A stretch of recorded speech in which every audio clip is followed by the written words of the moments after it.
Good morning. आज आपल्या सिरीजचा 50वा दिवस आहे. फर्स्ट क्वेश्चन आहे, अविनाश साबळे यांनी 2025 मधील आशियाई ॲथलेटिक्स अजिंक्यपद स्पर्धेत कोणत्या प्रकारात सुवर्णपद जिंकले आहे?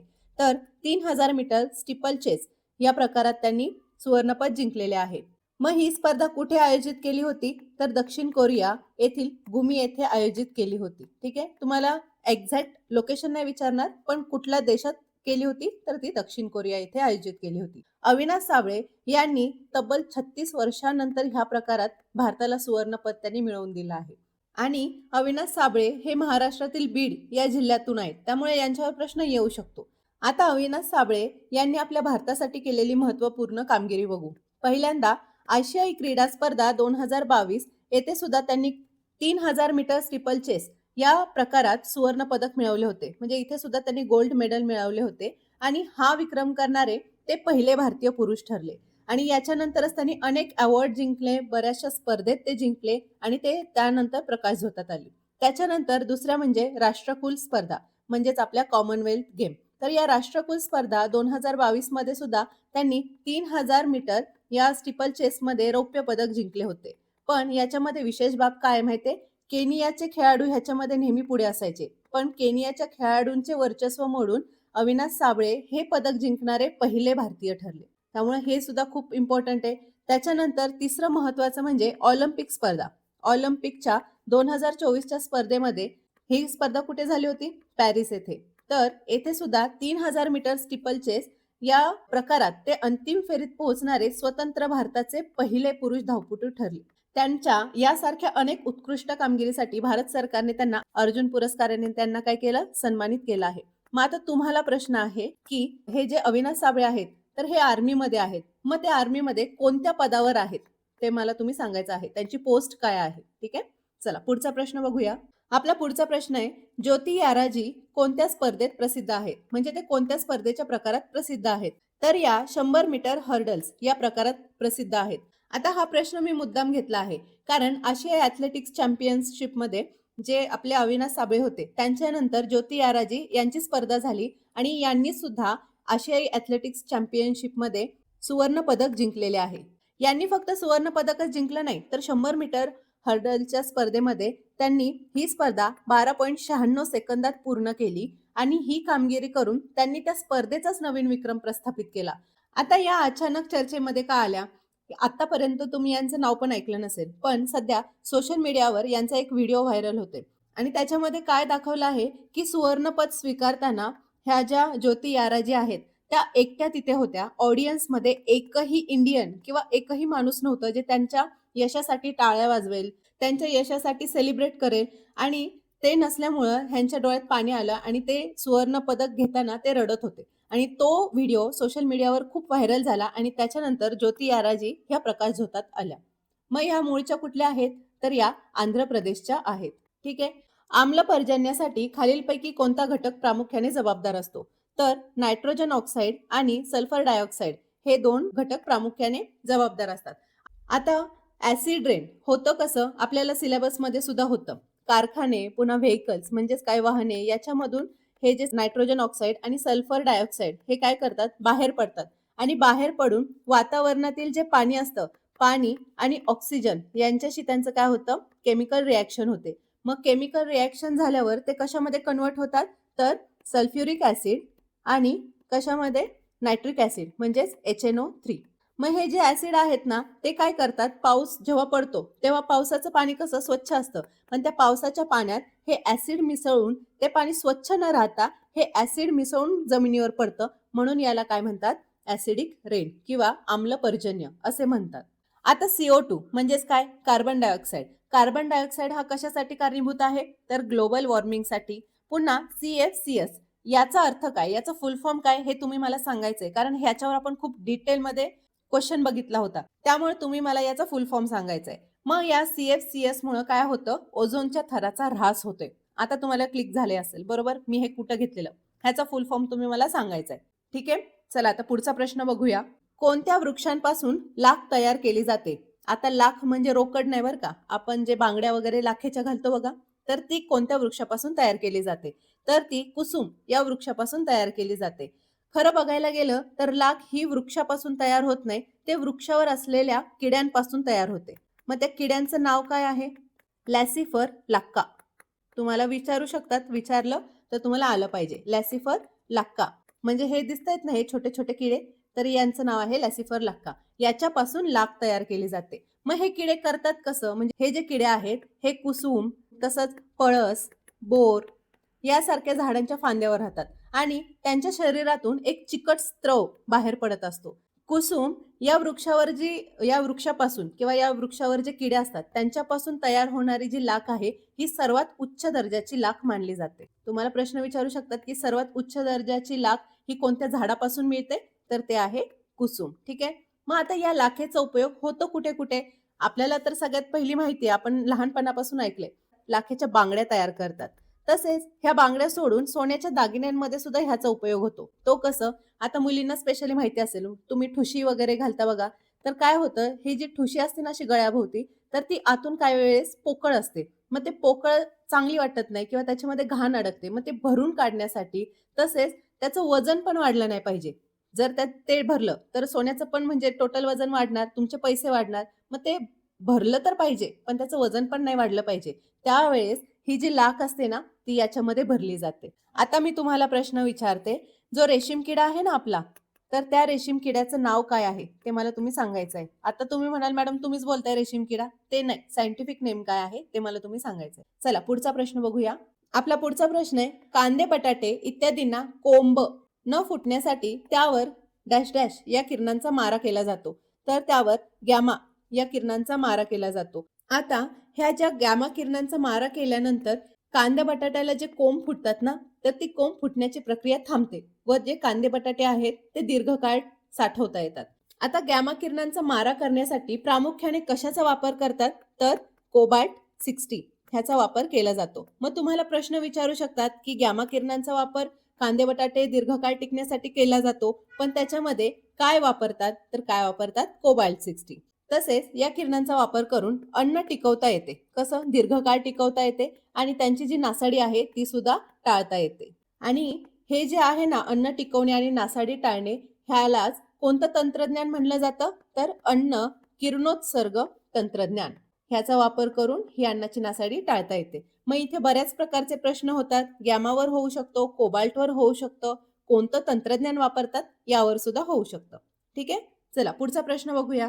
डॅश डॅश या वायूस हसविणारा वायू असे म्हटले जाते. आता हा आपल्या शाळेतच शिकवलं होतं आपल्याला आणि ह्याच्यावरून तुम्हाला कळलंच असेल. काय म्हटलं जातं? Nitrous oxide. ह्याचं केमिकल नेम कसं आहे? Nitrous oxide, N2O. ठीक आहे. आता नायट्रस ऑक्साईड याला हसवणारा वायू का म्हणतात? हा वायू हुंगल्याने, म्हणजे जेव्हा तुम्ही ते हुंगता म्हणजे नाकाद्वारे आतमध्ये घेता, तेव्हा माणसाला गुदगुल्या झाल्यासारखं वाटतं आणि त्याला ते उत्तेजना मिळतात आणि उत्तेजना मिळाल्यामुळे तो काय लागतो? हसायला लागतो, त्याला हसू फुटतं. मग ह्या नायट्रस ऑक्साईडचा उपयोग कशामध्ये करतात? तर वैद्यकीय क्षेत्रामध्ये शस्त्रक्रिये दरम्यान, म्हणजे जेव्हा ऑपरेशन करतो आपण, मेजर सर्जरी ऑपरेशन दरम्यान किंवा डेंटिस्ट्रीमध्ये, डेंटिस्ट्री म्हणजे काय? दंत चिकित्सा विज्ञान, याच्यामध्ये सुद्धा ह्याचा वापर केला जातो. कशासाठी? तर भूल देण्यासाठी. ठीक आहे. समजलं? चला, अमोनियाचं केमिकल फॉर्म्युला काय आहे? ते तुम्ही मला सांगायचंय. चला पुढचा प्रश्न बघूया. आता मी प्राचीन इतिहासातले क्वेश्चन घेतले आहेत, जे एक्झामला येऊ शकतात आणि काही काही आलेले आहेत. ठीक आहे. तर त्याच्यामध्ये आपण डिटेलमध्ये माहिती बघूया. पहिला प्रश्न आहे, खालीलपैकी कोणाला नेपोलियन ऑफ इंडिया असे म्हटले जाते? तर कोणाला म्हटलं जातं? समुद्रगुप्त यांना. आता असं हे कोणी म्हणलं आहे?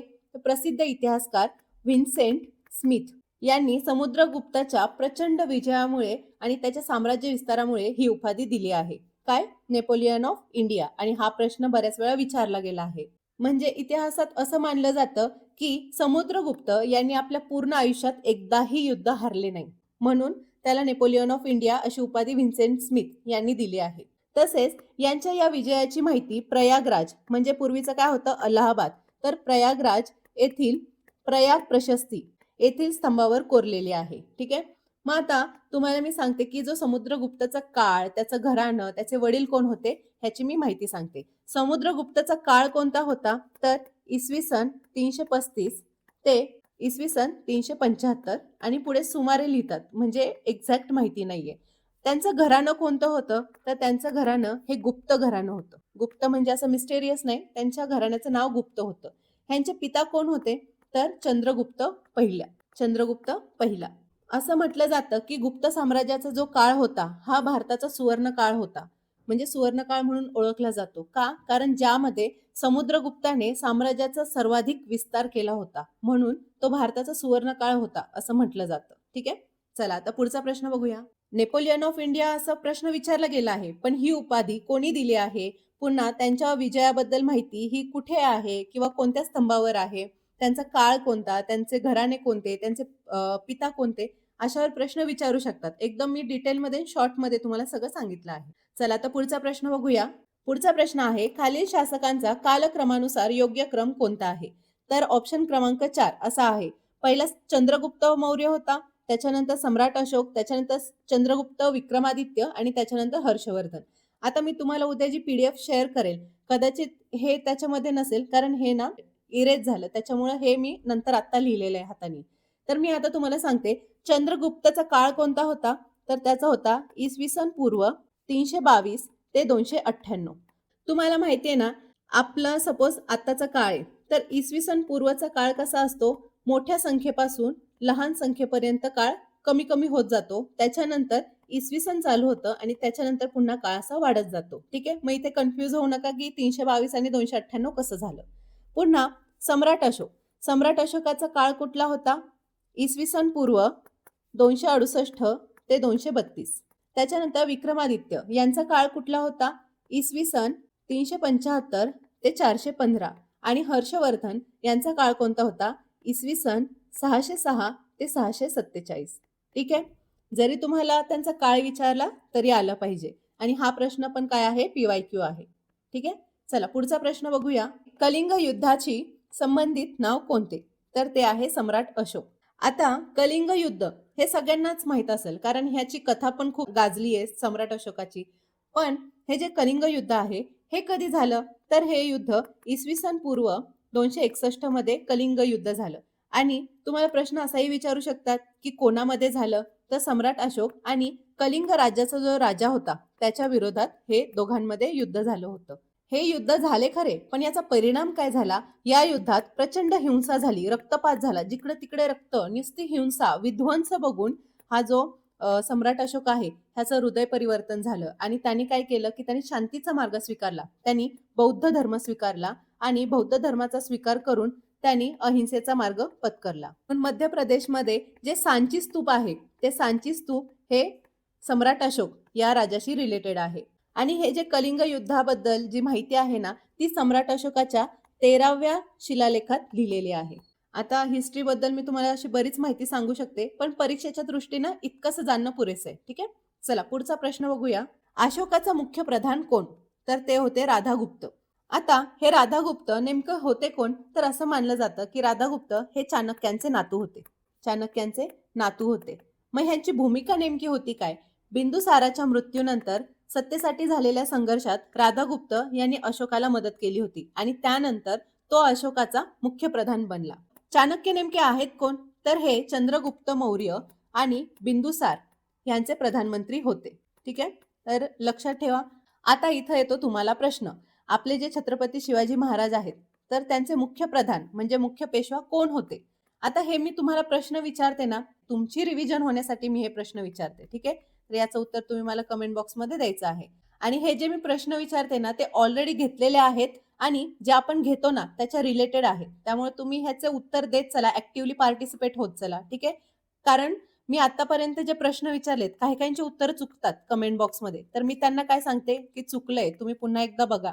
ह्याच्यामुळे काय होतं की तुमचे जे प्रश्न चुकतायत ना ते तुम्हाला समजतात आणि तुम्ही स्वतः ते सॉल्व्ह केल्यामुळे तुमचे कायम लक्षात राहतात. त्यामुळे ऍक्टिव्हली पार्टिसिपेट व्हा, कमेंट बॉक्समध्ये उत्तर देत चला. ठीक आहे? चला आता आपण पुढच्या प्रश्नाकडे वळूया. आता आपलं मराठीचं लेक्चर सुरू झालं आहे. मराठीचे क्वेश्चन्स बघूया आपण. पहिला प्रश्न आहे, शुद्ध लेखनदृष्ट्या अचूक शब्द कोणता? तर आपल्याला हळूहळू हा शब्द दिलाय आणि आपल्याला उत्तर शोधायचं आहे. तर त्याचं उत्तर काय आहे? ऑप्शन क्रमांक 2. कारण हळूहळू मध्ये ळ ला नेहमी दुसरा उकार असतो. आता जेव्हा एक्झाममध्ये शुद्ध लेखन येतं किंवा चिन्हे ओळखा येतं, तेव्हा आपल्याला त्याची किंमत कळते. कारण आपण हे जे टॉपिक्स असतात ते आपण लहानपणी खूप केले. 4-4 पेजेस आम्ही शुद्ध लेखन लिहिलं आहे वगैरे. त्यामुळे आपण काय करतो ते इग्नोर करतो. पण जेव्हा परीक्षेत अशा प्रकारचे प्रश्न येतात ना, तेव्हा आपल्याला त्याची किंमत कळते. हे तुम्हाला जाणून देण्यासाठी आज मी शुद्ध लेखन हा चॅप्टर घेतला आहे. ठीक आहे. शुद्ध शब्द ओळखा. तिळगुळ आता बरोबर संक्रांत येते जानेवारीमध्ये. मग तिळगुळ तेव्हा देतात. मग तिळगुळ हे शुद्ध लेखनमध्ये कसं लिहितात बरं? जनरली तिळगुळ हे असं लिहितात. म्हणून माझं उत्तर काय येणार? ऑप्शन क्रमांक 1. आता फक्त आपण तीळ घेतला तर तीळ आपण कसं लिहितो? तीळ असं लिहितो ना. आता या तीळवरून तुम्हाला मला एक म्हण सांगायची आहे. आपली आई खूप वेळा बोलते आपल्याला या तीळ या शब्दावरून. तर त्याच्यावरून 1-2 म्हणी आहेत. त्या कोणाकोणाला येतात ते मला त्यांनी सांगायचंय. ठीक आहे. चला पुढचा प्रश्न बघूया. शुद्ध लेखनदृष्ट्या अचूक शब्द ओळखा. प्रतिकूल, प्रतिकूल दिला आहे आणि हा प्रश्न बऱ्याच वेळा एक्झाम मध्ये विचारला आहे. कारण याच्यामध्ये कन्फ्युजनच इतकं आहे की सगळं सारखं दिसतं. मग प्रतिकूलचं उत्तर एक्झॅक्ट काय आहे? तर ऑप्शन क्रमांक 3 आहे. प्रतिमध्ये तीला पहिली वेलांटी असती आणि कुला नेहमी दुसरा उकार असतो. प्रतिकूल. ठीक आहे. इथे कन्फ्युजन होऊ नका. बऱ्याच वेळा हा प्रश्न विचारलेला आहे. पुढचा प्रश्न बघूया. खालीलपैकी शुद्ध शब्द ओळखा. याचं उत्तर काय आहे? ऑप्शन क्रमांक 2 स्फूर्तिस्थान. स्फूर्तीमध्ये स्फ हा काय आहे?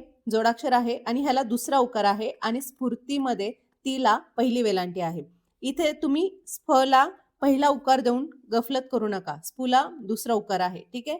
हा पण प्रश्न विचारला होता आणि इथे सुद्धा खूप मुलांचे मार्क जाऊ शकतात. म्हणून मी हा प्रश्न घेतला आहे. ठीक आहे. चला आता पुढचा प्रश्न बघूया.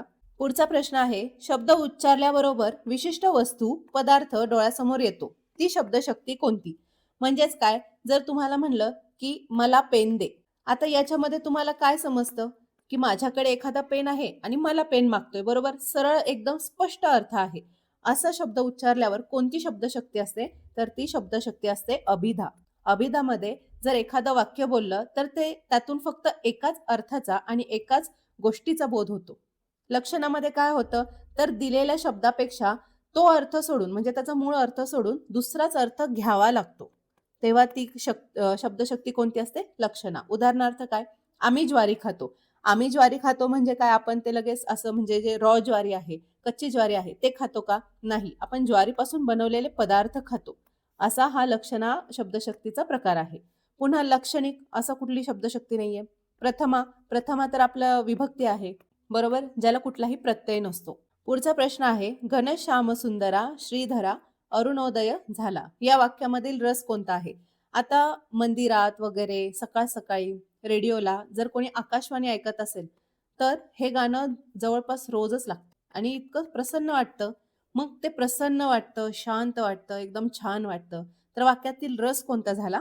शांत रस झाला. आणि जेव्हा केव्हा देवाबद्दल भक्ती असते, देवाची गाणी असतात, तेव्हा गाणी, भक्ती, तेव्हा ते नेहमी कोणता तिथे रस असतो? तर तो रस नेहमी कोणता असतो? शांत रस असतो. शृंगार रस म्हणजे काय? की स्त्री आणि पुरुषांना एकमेकांबद्दल वाटणाऱ्या आकर्षणातून जो रस तयार होतो तो असतो शृंगार रस. अद्भुत रस म्हणजे आपण जे राक्षसाच्या कथा ऐकतो किंवा एखाद्या मिस्टिरियस कथा ऐकतो तर त्यातून कोणता निर्माण होतो रस? तो म्हणजे अद्भुत रस. आणि करुण रस म्हणजे काय? जिथे शोक असतं. म्हणजे काय? शोक म्हणजे आपले शॉक नाही बरं का. शोक म्हणजे वाईट वाटणं. पुन्हा दुःख. करुण असतं म्हणजे काय? दुःख असतं. जिथं आपल्याला असं वाईट वाटतं. तो कोणता रस असतो? करुण रस असतो. ठीक आहे?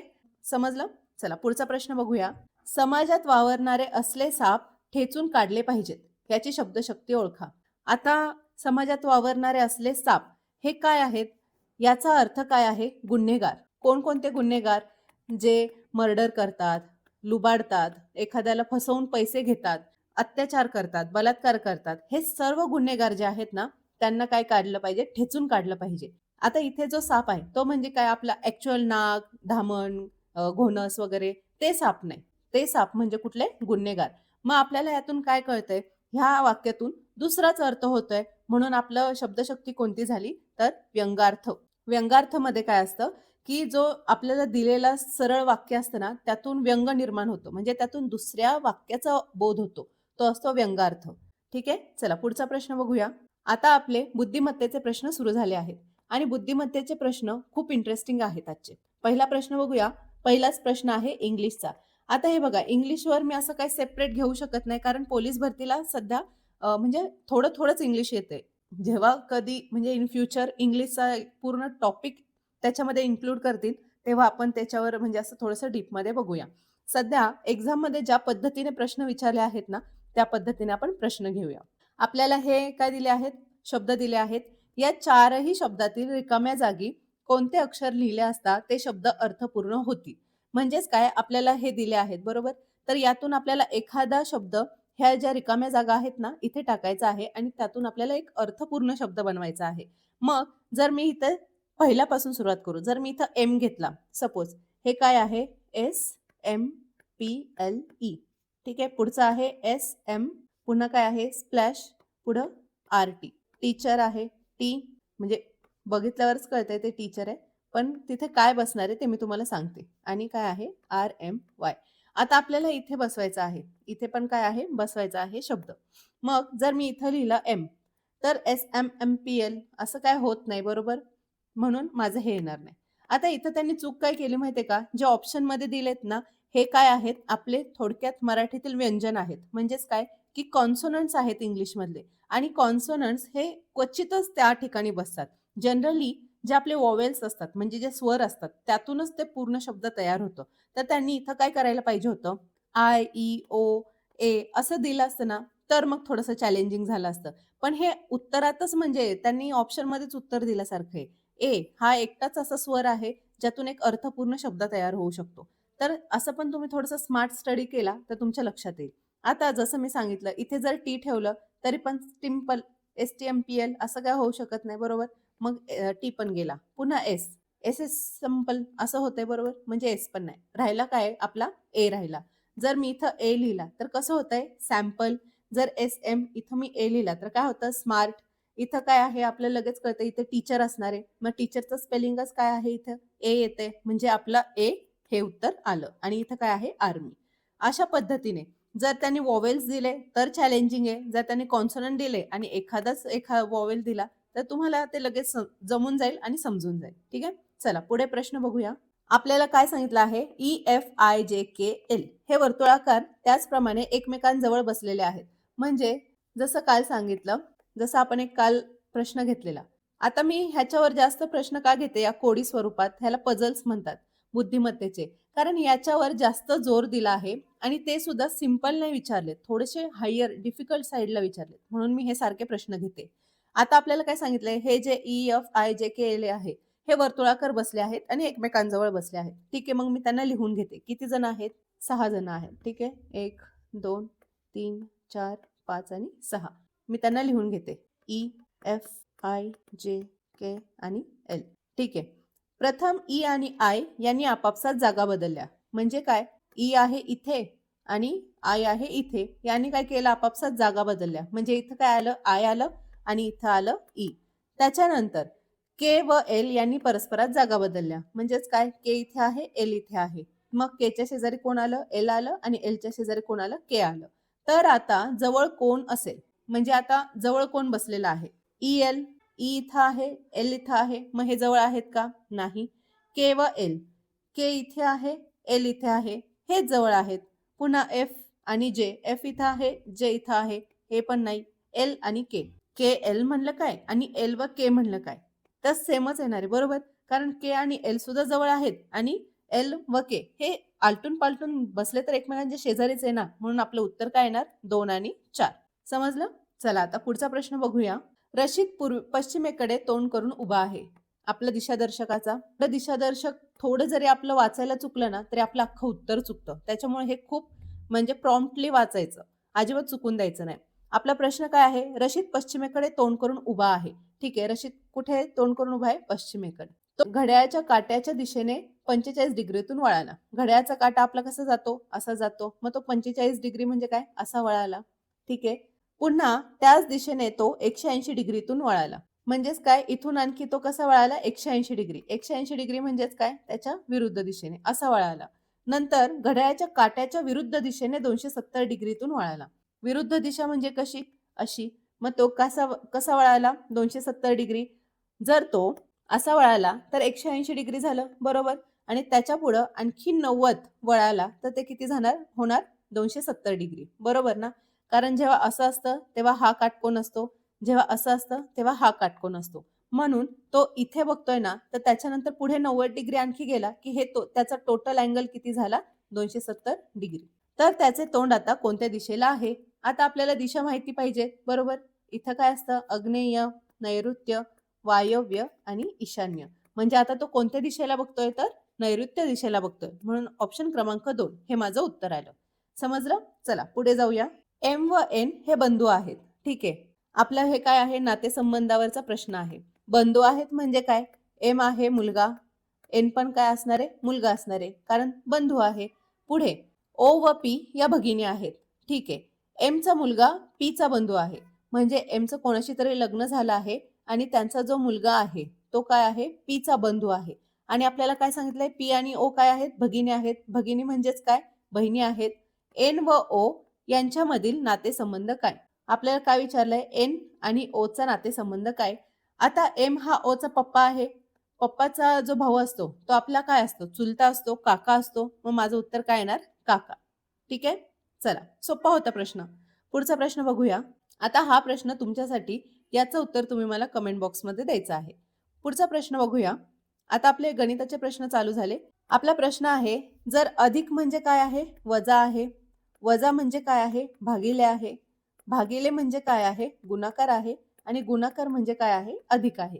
तर 9 अधिक 3 म्हणजे आपल्याला काय करायचंय? हे जे सूत्र आहे ना, ते याप्रमाणे मांडायचं आहे. मग मी काय करते? अगोदर सूत्र लिहून घेते. 9 अधिक 3 भागिले 6 वजा 2 गुणिले 7 अधिक 4. आता मी काय करते? हे आहे कंसात 9 अधिक 3. अधिक म्हणजे काय? वजा. म्हणजे 9 वजा 3. भागिले म्हणजे काय? गुणाकार. 6 वजा 2 वजा म्हणजे काय? भागिले. म्हणजे 6/2 होणार, कारण वजाचं काय आहे? भागिले आहे. गुणिले. गुणिले म्हणजे काय? अधिक. आणि कंसात पुन्हा 7 अधिक आहे, म्हणजे अधिक म्हणजे काय? वजा 4. ठीक आहे. झालं आपलं मांडून. आता आपण काय करूया? हे सॉल्व्ह करूया. 9तून 3 गेले, किती राहिले? 6 राहिले. गुणिले, इथं मी भाग घालवते, बेत्रिक 6 गुणिले 3 अधिक 7तून 4 गेले, किती राहिले? 3. आता बॉडमास, व्ही बॉडमास या रूल प्रमाणे आपण काय करणार? ब्रॅकेट सॉल्व्ह करणार. पण इथे ब्रॅकेट नाहीये. त्याच्यानंतर काय येणार? ऑफ. ऑफ म्हणजे काय? गुणिले. नंतर डी म्हणजे काय? डिव्हिजन. एम म्हणजे काय? मल्टिप्लिकेशन. इथे अगोदर काय आहे? मल्टिप्लिकेशन आहे, म्हणून मी काय करणार? अगोदर गुणाकार करणार. 7 18 अधिक 3. 18 आणि 3 किती? 21. आणि माझं उत्तर काय आलं? 21. समजलं? एक्झाम मध्ये सुद्धा तुम्हाला जर असा प्रश्न आला ना, अगोदर त्या चिन्हाच्या बदली कोणतं चिन्ह दिलंय हे लिहायचं आहे. का लिहून घ्यायचं आहे? कारण जेव्हा तुम्ही हे सॉल्व्ह करताना तेव्हा तुम्हाला हे बघितलं की तुम्हाला ते सॉल्व्ह करायला सोपं जातं. चला पुढचा प्रश्न बघूया. एका श्रीमंत माणसाने त्याच्या मृत्यूनंतर 90,000 त्याची विधवा पत्नी, 4 मुले व 6 मुली यांच्यासाठी ठेवले होते. प्रत्येक मुलाला मुलीच्या रकमेच्या चौपट व प्रत्येक मुलीला त्यांच्या आईच्या रकमेच्या दुप्पट रक्कम मिळावी, तर प्रत्येक मुलाचा वाटा किती होता? आता एक माणूस आहे आणि श्रीमंत आहे. श्रीमंत माणसाने फक्त 90,000 मागे ठेवलेत. बरं जाऊ द्या. प्रश्न काय आहे? श्रीमंत माणूस आहे आणि त्यांनी मागे किती ठेवलेत? 90,000 रुपये. आता आपल्याला काय सांगितलं आहे? त्याला एक पत्नी आहे, विधवा पत्नी. मुले किती आहेत? मुले आहेत 4 आणि मुली किती आहेत? तर मुली आहेत 6. मग आपल्याला काय करायचं आहे? मी सपोज पत्नीला काय म्हणते? एक्स मानते. पत्नीला त्यांनी एक्स रक्कम दिली. जर पत्नीला एक्स रक्कम दिली तर प्रत्येक मुलीला आईच्या रकमेच्या दुप्पट, म्हणजे जी पत्नीला रक्कम दिली आहे त्याच्या दुप्पट पैसे मिळणार. म्हणजेच काय? 2x. एक्स म्हणजे काय? पत्नीला रक्कम मिळालेली, म्हणजे किंवा आईला मिळालेली रक्कम. मग मुलीला डबल रक्कम मिळते ना, म्हणून 2x. आणि मुलाला किती मिळते? मुलीच्या चौपट मिळते. म्हणजे 2 तर मिळणारच, पण त्याच्या चौपट म्हणजेच काय? 2 गुणिले 4 गुणिले x. आता मी जर हे व्यवस्थित लिहिलं तर कसं येईल? x plus 2x plus 8x. एवढं करून भागलं का? नाही. ह्याची किंमत 90,000 नाही येणार आहे. आता याच्यामध्ये सुद्धा प्रत्येक मुलगी येणार, प्रत्येक मुलगा येणार. आता आपली आई तर एकच आहे, बरोबर? x. मुले किती आहेत? हे आपण मुलींचं घेतलं आहे. मुली किती आहेत? 6 आहेत. म्हणून काय येणार? 6 गुणिले 2 गुणिले x. 6 का घेतले समजलं? आता 2x जी रक्कम आहे ती 6 मुलींना आहे. मग ते 6 मुली गुणिले 2x म्हणजेच काय? त्याच्यामध्ये या 90,000 मध्ये आईचा वाटा, मुलीचा वाटा आणि मुलाचा वाटा. मुले किती आहे? 4 आहे. पण 4 गुणिले त्यांना मिळालेली रक्कम किती आहे? 8 गुणिले x. समजलं? आता हे मी सिम्प्लिफाय करते. एक्स अधिक 6 दुने 12x अधिक 8 चौक 32x आणि ह्या सगळ्यांची टोटल असणार आहे 90,000 रुपये. मग 90,000 बरोबर मी ह्यांची बेरीज करते. 32 आणि 12 किती? 44 आणि 1 किती? 45x. 1 कसा आला? कारण इथे जो आहे ना x हा फक्त x नाहीये, हा एक x आहे. म्हणून इथं काय आलं? अधिक 1. आता मी काय करते? इथं 45 ने 90,000 ला भाग घालवते. मग x ची किंमत किती येईल? 45 दुने 90 म्हणजे x ची किंमत येणार 2,000 रुपये. आपल्याला विचारलं काय आहे की प्रत्येक मुलाचा वाटा किती होता? आता 2,000 ही प्रत्येक मुलाची रक्कम आली. म्हणजेच काय? हे जे आहे ना 4 × 8 × x ते कसं येणार ते बघूया. 8 चौक 32 आलं बरोबर. 32 गुणिले 2,000 हा काय आहे? हा मुलांचा वाटा आहे. बॉईज मुलांचा वाटा. मुलांचा टोटल वाटा किती झाला? 32 जुने किती? 64 म्हणजे मुलांचा वाटा झाला 64,000. पण मला एका मुलाला किती रक्कम आली आहे ते काढायचं आहे. म्हणून मी भागिले काय करणार? 4 करणार. का 4 करणार? कारण मुलं किती आहेत? 4 मुलं आहेत. म्हणून 64,000 ला मी जर 4 ने भागलं तर मला समजणार की एका मुलाच्या वाट्याला किती रक्कम आली आहे. म्हणून 64,000 भागिले 4 बरोबर किती येणार? 4 ने भाग घालवला 4 × 4 4 × 24 आणि वरती 0 म्हणजेच किती? 16,000 रुपये. म्हणजे प्रत्येक मुलाच्या वाट्याला हे 16,000 रुपये आले. म्हणून ऑप्शन क्रमांक 3 हे माझं उत्तर आलं. समजलं? काहीच कन्फ्युजनचं नाहीये. फक्त जे दिलंय ते मांडायचंय आणि इथं तुम्हाला थोडंसं तुमचं लॉजिकली क्वेश्चन सॉल्व्ह करायला लागणार आहे हा. ठीक आहे? चला पुढचा प्रश्न बघूया. पुढचा प्रश्न आहे क्रम पूर्ण करा. आपल्याला काय केलंय? एक क्रम दिला आहे, संख्यामाला दिली आहे आणि आपल्याला हे मिसिंग नंबर शोधायचा आहे. मग मी काय करते? हे लिहून घेते. 92, 89, 83, 74, 62. आता याच्यामध्ये कितीचा डिफरन्स आहे ते बघूया. आता सगळेजण एकदम थोड्या थोड्या फरकानेच कमी होत आहे. म्हणजे ह्यांचं काय की वजाबाकी असणार आहे. बरोबर? मग 92 वजा किती? 89 वजा 3. 92 वजा किती? 83 तर वजा 6. बरोबर? 6 आणि 3 9 येतात. बरोबर? मग 83 वजा किती? 74 तर वजा 9 आणि ह्याच्या पुढं 74 वजा 62 किती येणार? 12. मग इथे मला काय दिसतंय? 3 आणि 3 6, 6 आणि 3 9, 9 आणि 3 12 आणि 12 आणि 3 किती येणार? 15. म्हणजेच काय? मला 62 मधून 15 वजा करायचे आहेत. 5 आणि 7 12 वरती येणार काय? 47 आणि हे जे 47 आहे तेच माझं उत्तर आहे. म्हणून ऑप्शन क्रमांक 2 हे माझं उत्तर आलं. हे सोपं होतं. साधं साधं डिफरन्स होता. ठीक आहे? किंवा तुम्ही हे पण लॉजिक लावू शकता. 3 दुने 6, 3 त्रिक 9, 3 चौक 12, 3 5 15 हे सुद्धा लॉजिक लावलं असतं तरी चाललं असतं. चला पुढचा प्रश्न बघूया. आता आपण समीकरणाचा प्रश्न बघू.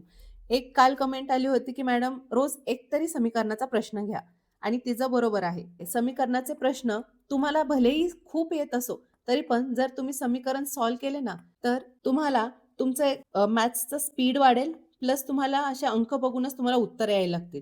म्हणून तुम्हाला जरी तुमचा पूर्ण अभ्यास झाला असेल तरी रोज 10 ते 20 समीकरणं कंपल्सरी सोडवायची. चला आता आपण प्रश्नाकडे वळूया. आपला प्रश्न काय आहे? कंसात 30 वजा 1 पुन्हा कंसात 30 अधिक 1 अधिक 499 बरोबर किती? आता इथं मला एक गोष्ट लगेच लक्षात आली. आता मी तुमच्या अगोदर हे समीकरण सॉल्व्ह केलेलं नव्हतं. मी फक्त डायरेक्ट घेतलं होतं. पण इथं मला एक गोष्ट लक्षात येते. हे 30 अधिक 1 30 वजा 1 आणि 30 अधिक 1 हे कोणाचं तरी कोणत्या तरी फॉर्म्युलाचं काय आहे? विग्रह आहे. मग तो कोणता फॉर्म्युला आहे? तुम्हाला माहीतच असेल. a + b * a - b बरोबर काय असतं?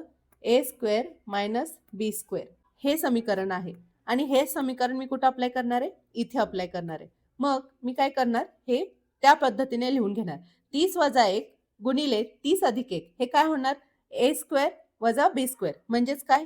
30चा वर्ग वजा 1चा वर्ग अधिक 499. पुढे काय? Question mark.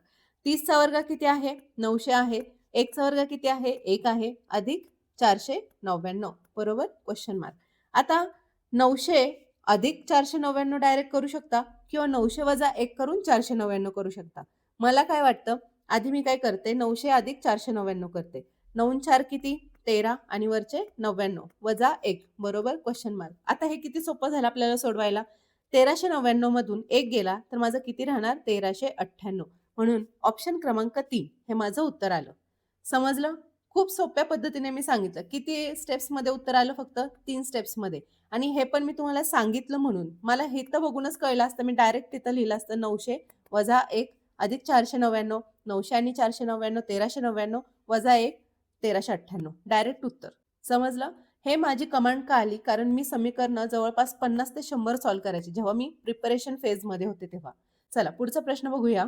आता या प्रश्नाचं उत्तर तुम्ही मला कमेंट बॉक्समध्ये द्यायचं आहे. ठीक आहे? भेटूया उद्याच्या व्हिडिओमध्ये.